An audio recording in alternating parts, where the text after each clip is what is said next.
سر مریم نواز کہتی ہیں کہ عمران ریاض جو ہیں وہ صحافی نہیں ہیں، کیا آپ انہیں صحافی سمجھتے ہیں عمران ریاض کو؟ سب کو جو ہے وہ اپنی رائے کے جو حامی لوگ ہیں وہ صحافی لگتے ہیں اور باقی نہیں لگتے. عمران ریاض کی رائے سے اختلاف کیا جا سکتا ہے، یہ سب کا حق ہے، ان کی رائے سے اتفاق کیا جا سکتا ہے، لیکن کسی کو صحافی ہونے یا نہ ہونے کا درجہ جو ہے وہ نہ مریم نواز شریف صاحب کو دینا چاہیے نہ عمران خان صاحب کو دینا چاہیے. یہ سند ہمیں سیاستدانوں سے نہیں لینی کہ ہم صحافی ہیں یا نہیں. بتائیں، آپ نے تحریک بھی چلائی ہے، آپ کے اوپر خود بھی حملے ہوئے ہیں، آپ نے اسد طور دیگر مطیع اللہ جان اور بہت سارے لوگوں پہ اس وقت لوگوں نے یہ کہا کہ یار یہ جو ہے یہ مذاق ہے، یہ ایسے ہی چلا رہے ہیں، یہ حملے نہیں ہیں. ٹھیک ہے، اب عمران ریاض کے اوپر ہوا، سمیع ابراہیم کے اوپر ہوا، دیگر بہت سارے صحافیوں کے اوپر اٹیک ہو رہے ہیں آئے روز، اب کیا کہیں گے؟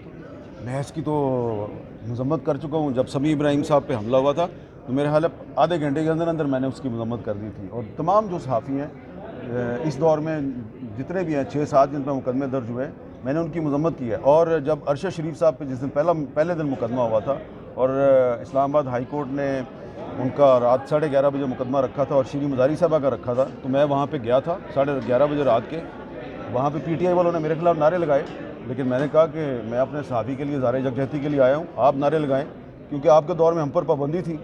تو اب اگر وہی کام ہمارے کسی اور ساتھی کے ساتھ ہوگا تو ہم تو اس کی مذمت کریں گے. اچھا سر، آپ نے اپنی اسپیچ میں ایک بات یہ کہی ہے کہ جی صحافی جو پارٹیوں کے بھی ان کے لیے کام کر رہے ہوتے ہیں، بے شک ان کے لیے کریں، لیکن یہ ہے کہ ان کی آزادی ظاہر راہ میں جو بھی کوئی پارٹی رکاوٹ آئے تو اس کے خلاف سے بولنا چاہیے. آپ یہ نہیں سمجھتے ہیں کہ پارٹیوں کے وہ ترجمان بن کے تو یہی ہماری جو یونٹی ہے اس کو ڈسٹرب کر رہی ہے جو میثاق صحافت ہے؟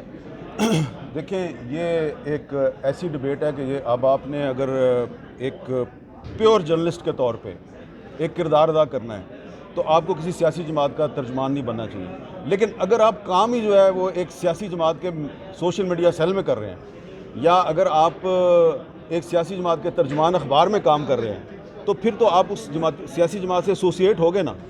لیکن اس کے باوجود اگر آپ اس سیاسی جماعت سے ایسوسیٹڈ ہیں تو آزادی اظہار تو آپ کا حق ہے نا. اب مجھے نہیں پتا کہ آپ کا تعلق کون سی سیاسی جماعت سے ہے، لیکن اگر آپ کا تعلق کسی سیاسی جماعت سے ہے اور کوئی آپ کو آگے روکتا ہے کہ تم نے یہ بات کیا، تم نے کیوں کیا ہے اور میں تمہیں اس پہ سبق سکھاؤں گا، تو بطور صحافی میرا ایک کام ہے کہ میں آپ کے رائٹ آف سپیچ کے لیے کھڑا ہو جاؤں. اچھا سر، یہ بتائیں کہ جب آپ کو گولیاں لگی تو آپ کا مذاق اڑایا گیا اور آپ کو یہ کہا گیا کہ جی آپ یہ ڈرامہ کر رہے ہیں، ایسا ہی ہے؟ اب عمران ریاض کے ساتھ بھی اس طرح کا واقعہ پیش آیا ہے، دیگر اور بہت سارے لوگوں کے ساتھ کہ ان کو ٹارگٹ کیا جا رہا ہے، آپ کو بھی کیا گیا، اور جو لوگ سچ بولنے والے ہیں ان کو ہر دور میں ٹارگٹ کیا جاتا ہے. اب یہ نہیں سمجھتے ہیں کہ سیاسی جماعتیں جو ہیں صحافیوں کو دبانے کے لیے یہ کرتی ہیں؟ یار یہ سیاسی جماعتیں نہیں کرتی ہیں، آپ کو پتہ ہے کون کرتا ہے. ٹھیک ہے، تھینک یو.